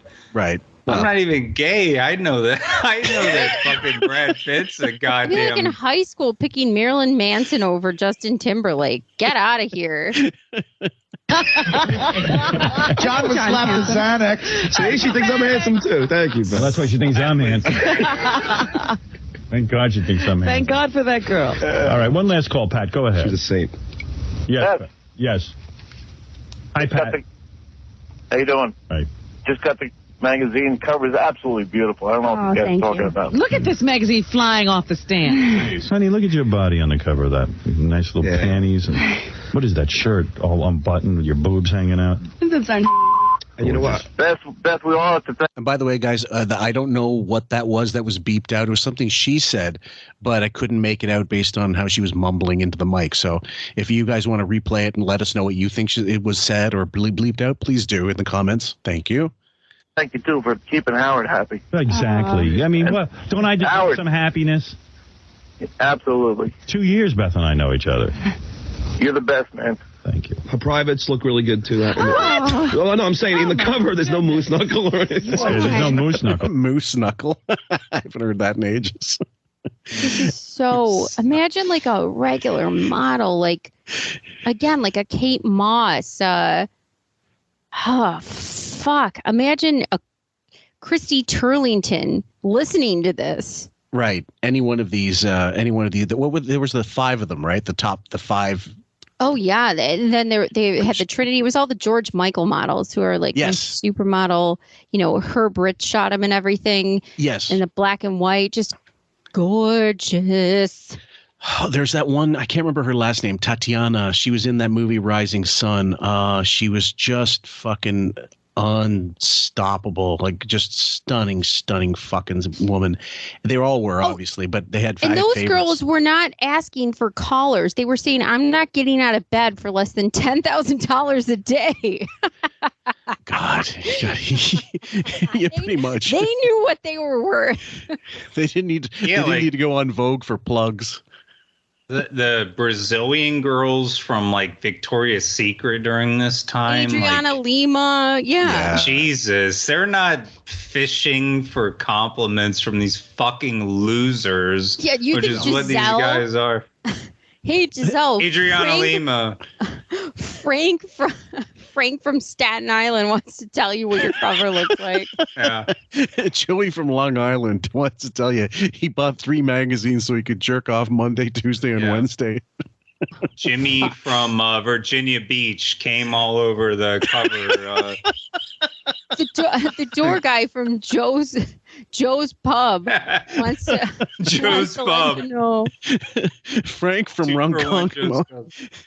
Frank from Rockaway says he can't pull the pages apart. You know what was funny? I just thought of this during that clip. We were talking about it when Sal was doing that interview, and he asked Beth. He goes, "Do you think Joey Ramone is attractive?" What a sneaky little prick. I just thought about that. Who's hotter, Brad Pitt or Howard? Oh, Howard is. Joey Ramone was. That's a big degree of what you like. An asshole. And it's so funny too, because you know what Beth thinks is hot, because when you heard her talk about her co-star and say he's an incredibly hot guy. Oh, okay. So you think that the typical hot guy is the hot guy. So why would you say Joey Ramone? And then she said something like, I knew what he was trying to do. She said it's unfortunate that he's an incredibly hot guy. Like, the guy is so goddamn good looking. It's actually like a charity case. It sucks. Yeah. So unfortunate. Well, they did a bit one time about they had an intern come in. All the interns that thought Artie was hot, and Artie was doing a bit about. He said, "Look, if I'm your type, and you all these guys that you pick, like talk about Dana at the time." She said, "Oh, so and so is really handsome," but she says, "I'm her type. Shouldn't you be like, shouldn't you have a fetish for Mel, the cook from Alice, or like when you go to a bar, I better not see you with an overweight cook." And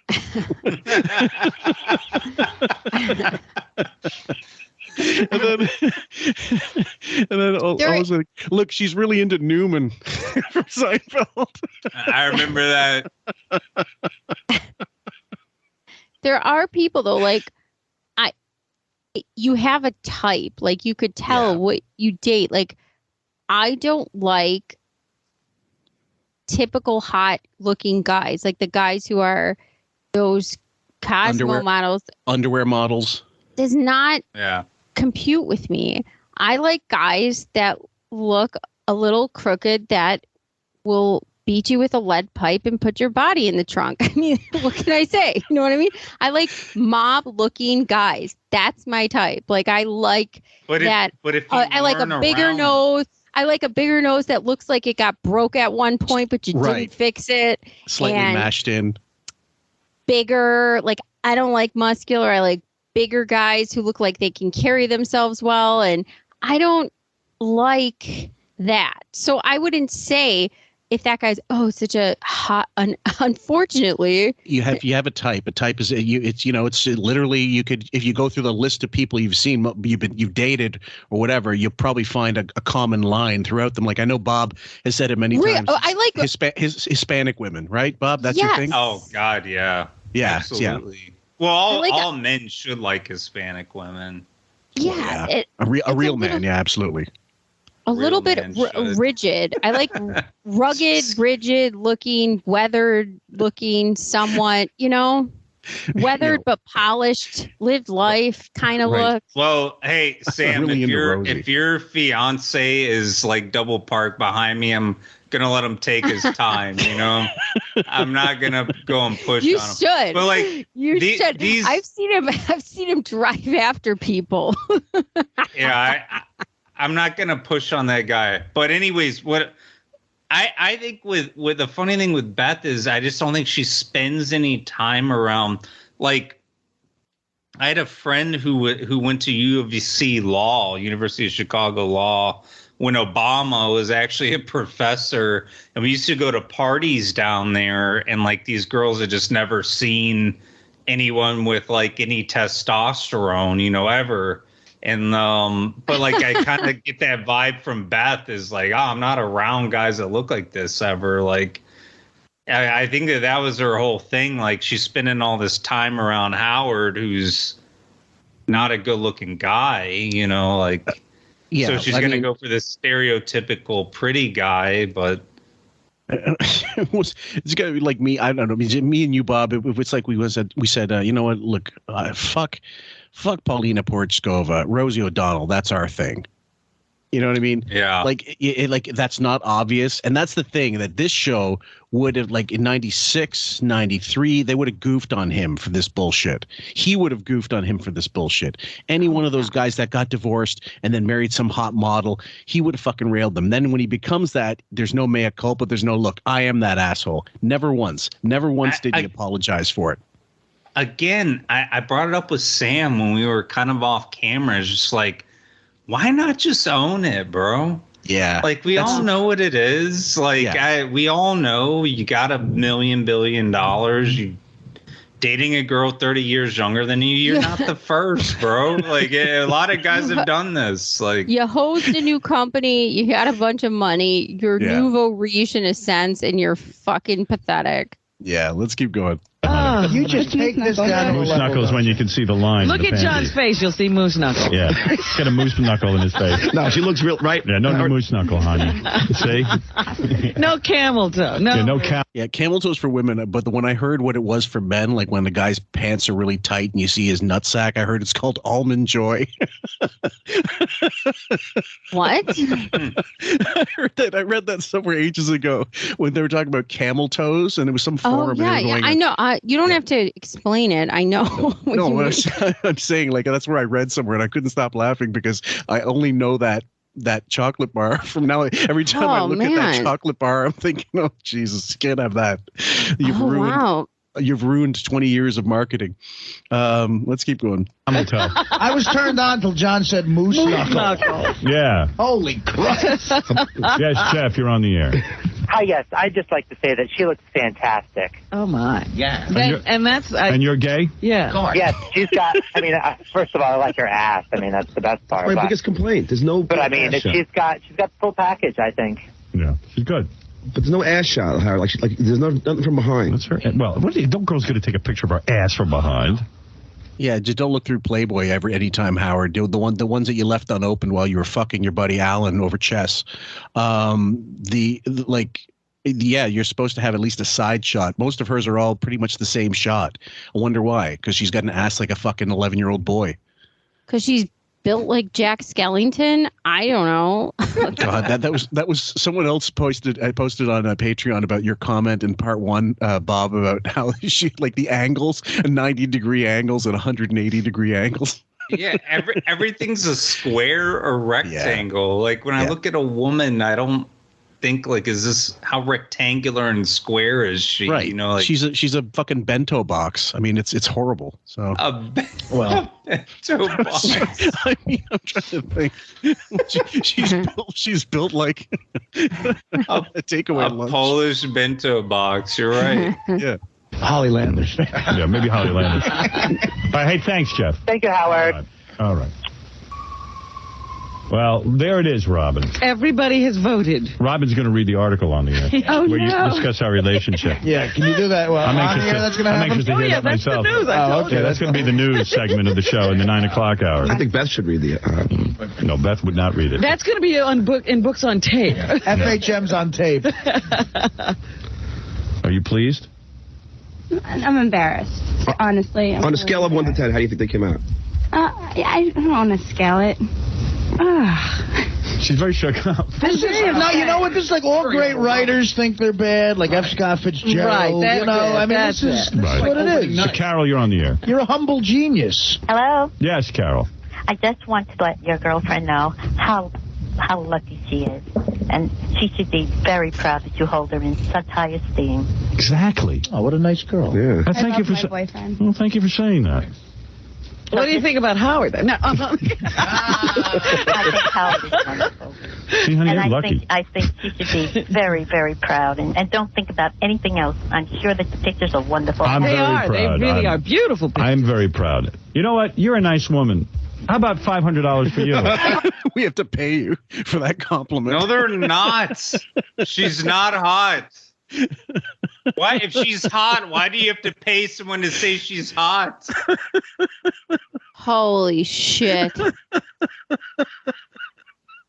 do you have to pay someone to say she's hot? You just imagine somebody sent the note. Will sent the note through saying, "Howard, this woman will say Beth's hot for $500." Woman, it was probably Will's mom. Yeah. Please call in and say this. Yeah, pretty much. I mean, now mind you, they had no shortage of people who wanted to call in back in 2002. Loads of people would have tried. I'm just saying that. But yeah, Jesus Christ, when have you ever heard him give $500? Not for that. Jesus Christ, you're pulling teeth to get $500 out of Captain Cocktober. And those days, and of course, that $500 was coming out of, Rob Zombie's new movie, House of Wax. $500. It's never coming out of his pocket. Courtesy of fucking Steven Singer's jewels. Anyway, let's keep going. I gave me $500 the other day. Oh, I love that. I'd like to give you $500. Courtesy of the new movie 40 Days and 40 Nights. It began as a bet. No sex for 40 days. How long could you last? You're not giving it. You're giving it courtesy of 40 Days and 40 Nights. So you had it in your back fucking pocket like a fucking card counter holding an ace. You fucking shark. He's going, can you go 40 days without sex? You Beth raised her hand. I can. Fucking Texas Hold'em crooked fuck. Everywhere Friday. You're a nice woman. Thank you. Let's give you $1,000. Raylene. All right, I have to take a break. Beth, you okay? Yes. All right. You look great. She'll be fine. They're awesome, Beth. Yeah. And listen, a lot of guys down. I don't want to think about it. It's not going to. How does it make you feel? It's not going to happen. It already happened. It already happened. How does it make you feel the one sick?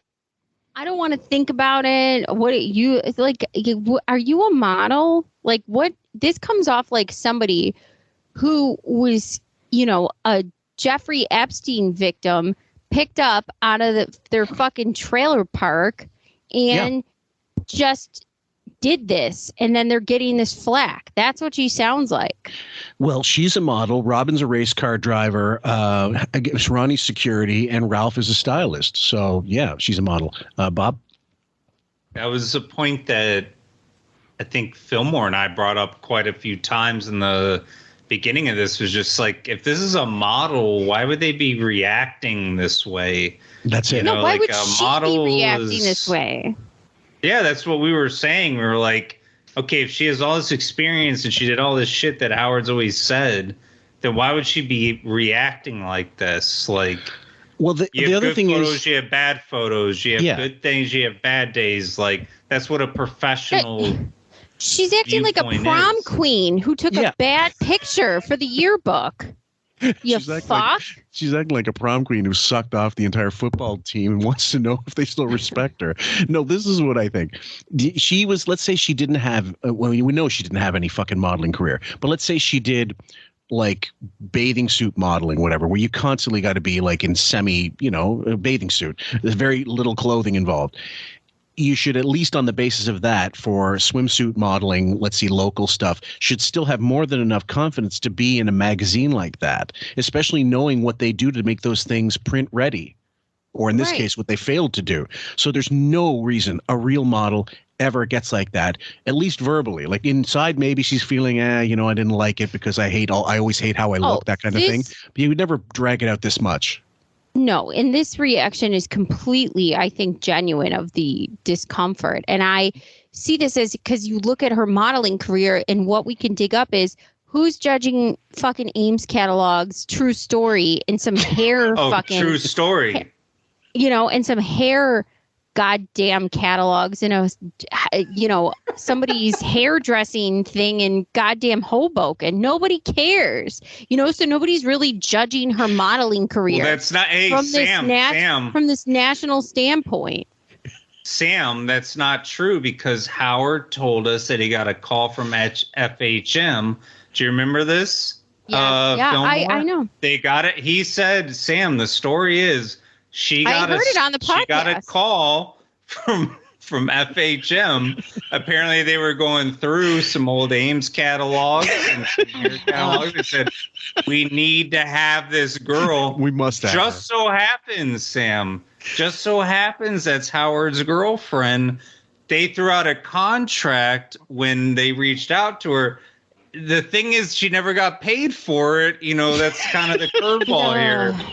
So the feathered moo-moos. Or no, well, they offered her, she wouldn't accept the money. That was she didn't accept the money. Right. Sam, so what happened was these talent agents were going through old Ames catalogs, JCPenney, True Story. They were looking through all these hot girls on these covers. They said, we need this girl here. They go, what girl? They go, this kind of plain Pittsburgh girl. I don't know, this fucking chick. They go, I think that's Howard Stern's girlfriend. They said, okay, let's make her an offer. We have to have her. We need to have this girl. We have to have her. I'm just going off what Howard said. Uh-huh. They said, we have to have this girl from the Ames catalog. She has no other credentials. We've never seen her. She's not even that good looking. And then, so when they approached her, Howard brokered a deal. Howard said, so that's what happened. That's how this whole thing. And to further illustrate her hotness, we sandwiched her between Mariah Carey and Catherine Bell, or Salma on either side of the month. Jesus Christ. Sitting right in front of you right now. I hope my mom thinks these are okay. That's what I'm worried about. Worried about your mom? Yeah. Why would your mom not like these? She doesn't like seeing me like I don't know, because she's a mom. Your legs spread open. Your legs spread open. Why? My mom loves seeing me with my legs spread open. Yeah. I hope your mom thinks they're okay. Oh, God. Jesus H. Yeah, my mom would love that. Fuck. Oh, my mom doesn't care. Your mom will love them. My mom, my dad already bought 2 copies. He's already pleasured himself 4 times. That's the problem. Your father is now with the magazine. Father would Why, Mr. Stern. My dad already pleasured himself. He told me last night. It was a 5-tissue night for him. Yeah, that's humor. I don't doubt that. I don't Cross-dressing Ben. Well, he does like going to the track. Well, she talks about... Do you want to know when your parents are jerking off? Anyone? No? Okay. No, of course not. But in the article, she talks about wearing lingerie, which probably Ben is interested in. So he probably read that article and jerked off to it, apparently. Yeah, on his way to OTB. I think would be sick. Yeah. Has your father ever commented on how hot Beth is? No. No? My dad's not like You this. don't have that kind of relationship with him? No. I know my old man, if I was dating someone like that, would have been like, hey, let me buy you a beer. He'd be high-fiving you, right? What'd you say? Howard's father's very proper. No, he is actually. He's a gentleman. Yeah. He's not that much. Except when he's yelling at you. He's not so gentle. Yeah. A gentle giant. Gentle Ben. No, he's nice to you. He's nice to women. Oh, he's wonderful. Yeah. He's got a problem with guys. All right, listen, we're gonna take a break and we'll be back. He's got a problem with his idiot son, who misrepresents and reframes truths to fit a narrative that works for his fucking huge compounded lie of a life. Fuck off. Yeah. Huge show for you today. Al Goldstein's going to come in and talk about his court case because it makes no sense. You know what? When I heard all this stuff that he was doing, I said, he's trying to pull a Larry Flint in the courtroom. Yeah, he ought to mellow out. Yeah. I'll have Big Al look at your magazine, Beth, and evaluate it. Oh, boy.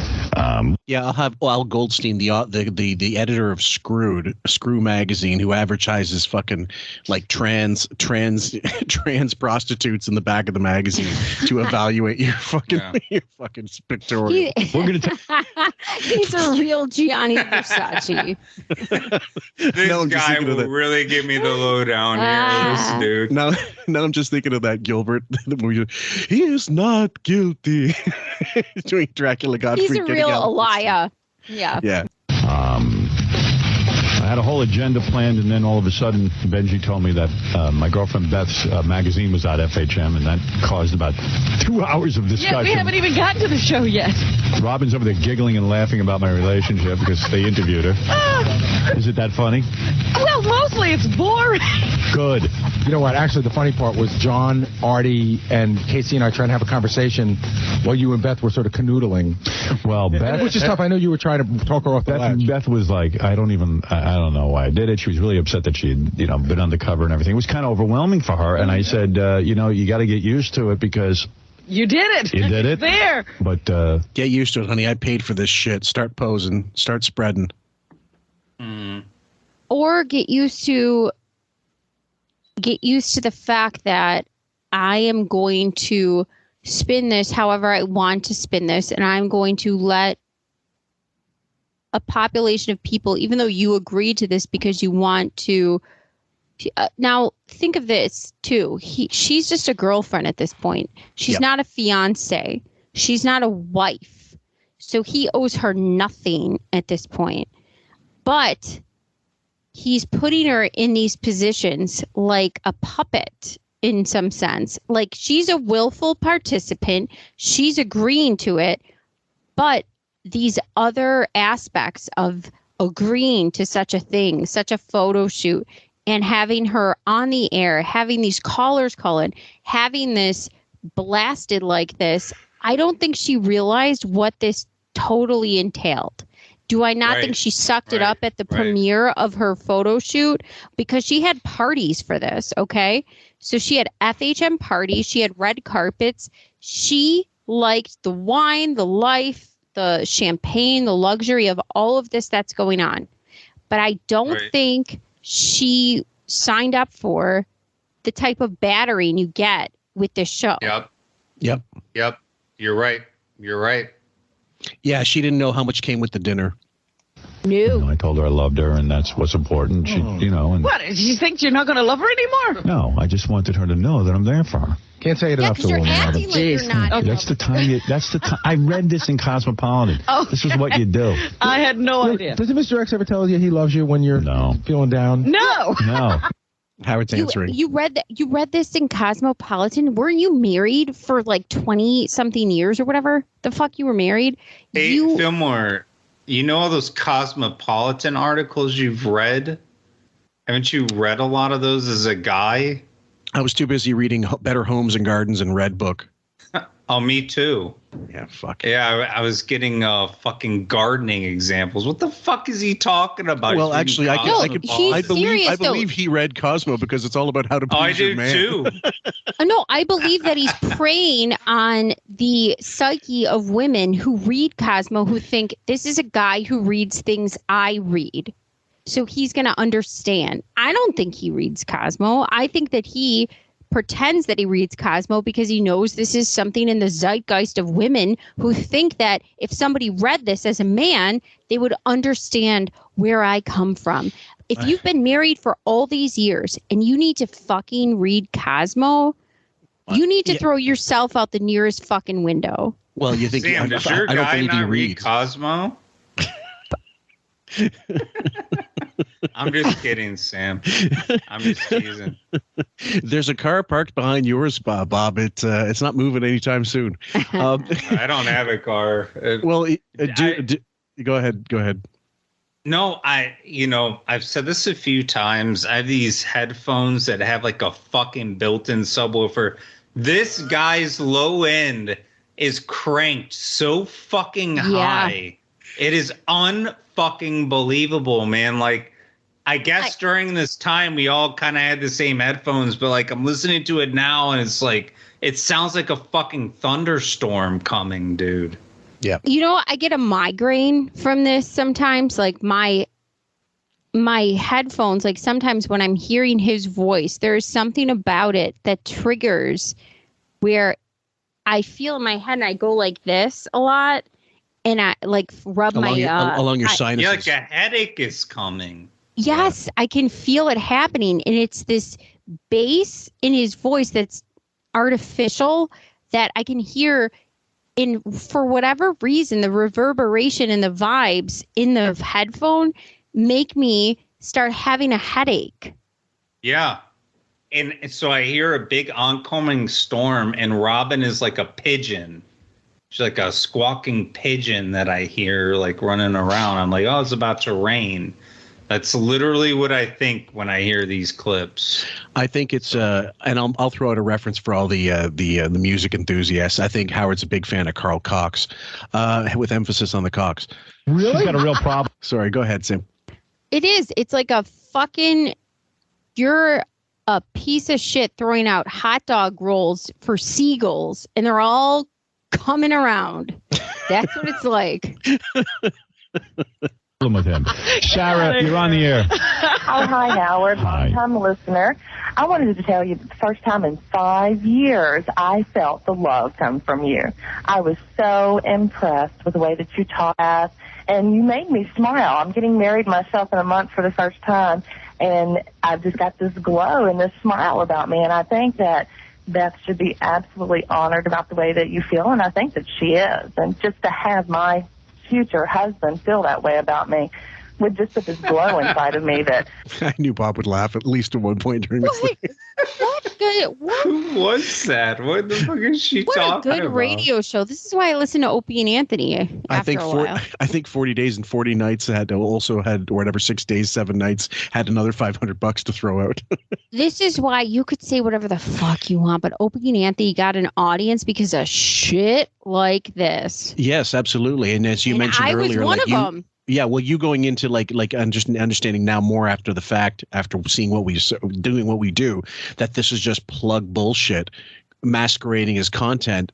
Who wouldn't turn this off and just go on to something else? Because if you wanted to read the magazine, you get the fucking magazine. You didn't need 2 hours of this bullshit. And those fearless motherfuckers brought it up. Oh, yeah. And they mocked it relentlessly, and it was fucking gold. You could go back to YouTube. I'll have to look that up. What the fuck is she talking about? What is this call? What is this? Oh, it's just to pat his ego, I suppose. I don't. All of a sudden he's husband of the year. If you look up any Opie and Anthony clips, of the year. Let's ask Allison about that. Go ahead. Ask her as she's fucking rolling in the fucking millions that she claimed from your bullshit. Any listener, YouTube, Opie and Anthony, Beth Ostrowski, Beth Stern, Howard Stern's girlfriend, whatever, you will get just an avalanche of clips of them chewing him out. Jim Norton, oh my God, it's fantastic. Yeah, I've heard. That would radiate forever. There you go. There you go. There's love in the air. That's right. People see it. They feel it. I know, but you were real for the first time to me in 5 years. I've listened to you for a long time. You've made me laugh and cry, and And it was just great this morning. I caught myself grinning in the mirror as I drove to work almost. Thank you. I'm like the new Dr. Phil. Thank you. I was going to say, why don't you just start doing The View? It's just called Dr. Sarno because everything's make-believe. Go ahead, Sam. You said this was in 2002, right? Yeah. 2000, March 3rd, I believe. So back then, I'm sorry. Sorry, my mistake. March 1st, guys. Sorry. So back then, obviously, he was popular, stuff like that. Fine. Whatever he did on September 11th, really, because a lot of stations were out, a lot of people weren't broadcasting. They couldn't get news from other places, and because of his affiliates and everything else, he had all these channels running, and so he was able to like kind of captivate this time. And I feel like he got a lot of new listeners from that too. So people followed him, and you have to go with the mood of the country too. The mood of the country was very like, we have to do something. We have to believe in something. We have to do this, believe in that. And I feel like it enhanced his sort of like soldier following of people because he kind of said, the same way Giuliani kind of rode the wave and into, used it to everybody could use nationalism. Everybody could use like a good patriotic something, but he really beat that drum. And I'm telling you, from that to now, which is not that far off, he had these really like solid listeners of just absolute insanity who were just like, whatever you do, I'm going to love. I'm going to, It's a cult. Yeah, for sure. Cult of Howard. Yep. Really? Hey, come on. There's many sides to Howard Stern. That's right. I am so impressed. Thank you. Thank you. Yes, Casey. How can I don't understand that Beth is like one of the hottest girls on the planet, and she looks at that magazine and she doesn't see that. She just listen. She's one of those people that is very humble, and she really, I think she's nervous that. I don't know. It's just overwhelming for her. I don't know how to explain it. Look, Case, when I leave the house every day, I think I look horrible. I mean, you can't explain it. Casey, you can understand it better than anyone. You think you're ugly. You're always telling me how ugly you are. You're one of the best looking guys around here. Stop. See what I mean? Casey, now you should understand Beth. He's like a pretty girl. Right. You're a hot chick. Every single one of us told Beth what we thought of those pictures, and she said, but what did Casey think? Doesn't that tell you something? What? And she asked everybody, and I told her, and it doesn't matter. She didn't care about them. She cared about you. That's right. She wanted to know what another good-looking person thought. How big a gold mine is this for this guy from FHM? Oh, please. Here's Ed Morton, the chief. This is why I was so upset. Here's Ed Morton, the chief editor of FHM. Yes. Oh, God. Howard, wanted to let you know, I don't know how the hell Beth overshines you taking over Letterman this morning, but... Hello? Yeah.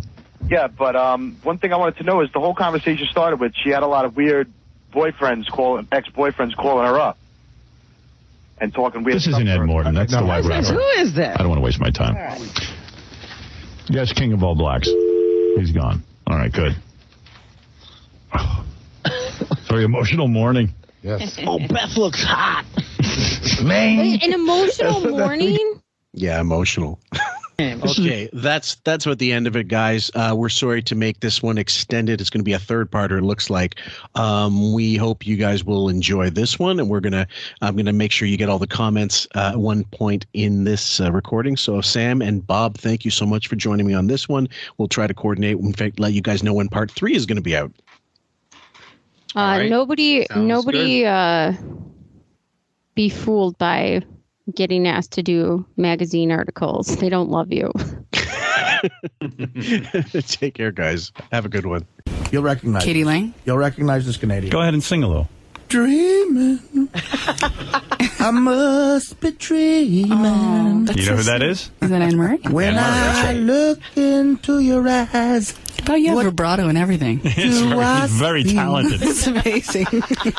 Well, I am happy. Heartbreak. Oh, my God. It must be heartbreak for you and I. I can't even see your face. That's when making this really get He's very serious.